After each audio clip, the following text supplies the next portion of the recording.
The Matzah Man, a Passover story. The author is Naomi Howland.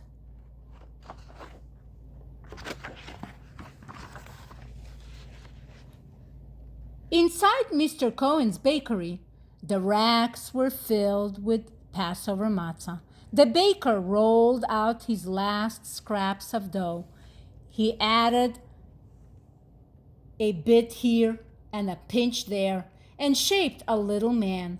He pricked the dough all over, popped it into the oven, and closed the door.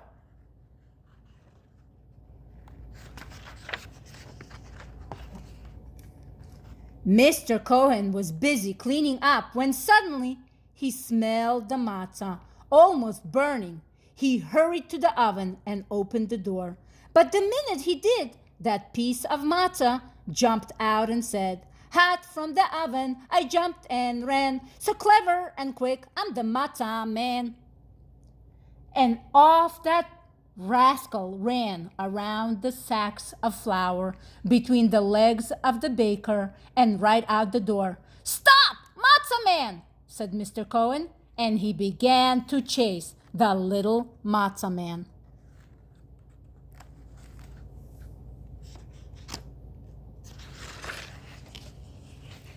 Through the village they raced. A red hen spied the little Matzah Man, crisp and crackly, running by. The Matzah Man said, "Hot from the oven, I jumped and ran. So clever and quick, I'm the Matzah Man." "Stop, Matzah Man!" clucked the hen. "You would make tasty treat for my new chicks." The little Matzah Man looked at the red hen, stuck his nose in the air, and said, "I run from the baker whose matzah is best, and canoodle, canoe, I'll run away from you too." And he went pell-mell over the fence.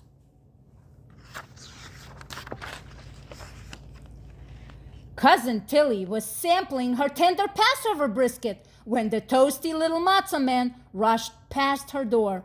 The Matzah Man teased her, saying, "Hot from the oven, I jumped and ran. So clever and quick, I'm the Matzah Man."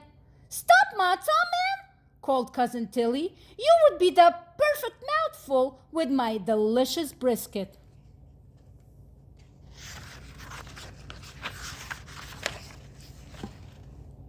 The little Matzah Man waggled his finger at Cousin Tilly and said, "I run from the baker whose matzah is best, and from the red hen who left eggs in her nest. And canoodle, canoe, I'll run away from you too." And that little scamp raced off down the road. Aunt Bertha was out shopping of her brand new shoes. She saw the crunchy Matzah Man running right toward her. The Matzah Man said, "Hot from the oven, I jumped and ran. So clever and quick, I'm the Matzah Man." "Oh, please stop, Matzah Man," cooed Aunt Bertha. "You would look just adorable on the Passover table." The little Matzah Man made a rude face at Aunt Bertha and boasted, "I'd run from the baker whose matzah is best, and from the red hen who left eggs in her nest, from old Cousin Tilly with brisket-filled pan, and canoodle, canoe, I'll run away from you too." And he scooted around the corner. Grandpa Solly was chopping onions for his Passover gefilte fish. The onions were making him cry, but he could still see the Matzah Man through his tears. The Matzah Man said, "Hot from the oven, I jumped and ran. So clever and quick, I'm the Matzah Man." "Stop, Matzah Man," said Grandpa Solly. "You would be a delectable nosh with this gefilte fish." The little Matzah Man put his hands on his hip and bragged, "I run from the baker whose matzah is best, and from the red hen who left eggs in her nest, from old Cousin Tilly with brisket-filled pan, and big Auntie Bertha in high heels she ran, and canoodle, canoe, I'll run away from you too." and he sped across the bridge. Miss Axelrod was dropping the last matzah ball into her chicken soup when the brown little matzah man ran past. He shouted, "Hot from the oven!" I jumped and ran. "So clever and quick, I'm the Matzah Man." The little matzah man had such chutzpah. He said, "I've run from the baker, whose matzah is best, and from the red hen who left eggs in her nest, from old Cousin Tilly with brisket-filled pan, and big Auntie Bertha in high heels she ran. Then Grandpa Sally from onions he's crying, and canoodle, canoodle, canoe, I'll run away from you too." And zippity zip, away he went. Oh my goodness, look at all these people running. A gray goat was pulling tender young radishes out of the garden when he noticed that tasty little matzah man. The matzah man stamped his foot and said proudly, "Hot from the oven, I jumped and ran. So clever and quick, I'm the Matzah Man." "Stop, Matzah Man," bleated the goat. "I would like to have a bite of you." The little Matzah Man laughed and said, "I've run from the baker whose matzah is best, and from the red hen who left eggs in her nest, from old Cousin Tilly with brisket-filled pan, and big Auntie Bertha in high heels she ran. Then Grandpa Sally from onions he's crying, and then from Miss Axelrod matzah balls flying, and canoodle, canoodle, canoe, I'll run away from you too." And he hurried past the goat. Look at all these people running. Look, the baker. Look at all of them. Just at that moment, young Mendel Fox came to the door of his house. What a commotion!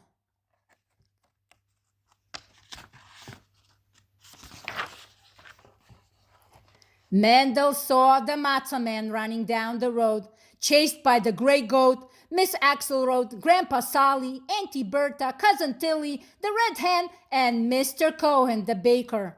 The Matzah Man looked back over his shoulder and panted, "Hot from the oven, I jumped and ran. So clever and quick, I'm the Matzah Man." "Stop, Matzah Man," said Mendel. "I'll help you. Hide behind me." The Matzah Man flattened himself behind Mendel. "They're getting closer," Mendel shouted. "Hurry! Get behind the cushions." The Matzah Man covered himself with a pillow. "I can still see you," cried Mendel. "They're coming up the steps. Quick, hide here." The Matzah Man jumped up on the table and slipped beneath the matzah cover. See the Matzah Man? Mr. Cohen looked around. "Did you see that little piece of matzah run this way?" he asked. Mendel shrugged his shoulders. Miss Axelrod peeked under the table. The red hen picked up the cushion on Grandpa Sally's chair. No one could find the Matzah Man, so one by one, the tired guests plopped down in their seats. "Let's begin the Seder." Do you remember what Seder means? Good job. Order. He handed his grandfather a plate of matzah. Grandpa Sally reached under the matzah cover. Snap! The Matzah Man was broken. The plate was passed around the table. "Tasty matzah," said the great goat between bites. Now the horseradish was making Grandpa Sally. He nibbled a piece of matzah. "So crunchy and delicious," he said through his tears. "The best matzah we ever ate," agreed Cousin Tilly, Auntie Bertha, and Miss Axelrod. The red hen pecked at her matzah. "Crispy, crispy." Mr. Cohen smiled. Everyone ate a piece of matzah except for Mendel Fox. He had 2 pieces, and that was the end of the Matzah Man. You see at the Seder table how they're following the order of eating certain foods? Is this the end, the beginning, or the middle of the book? Good job, the end.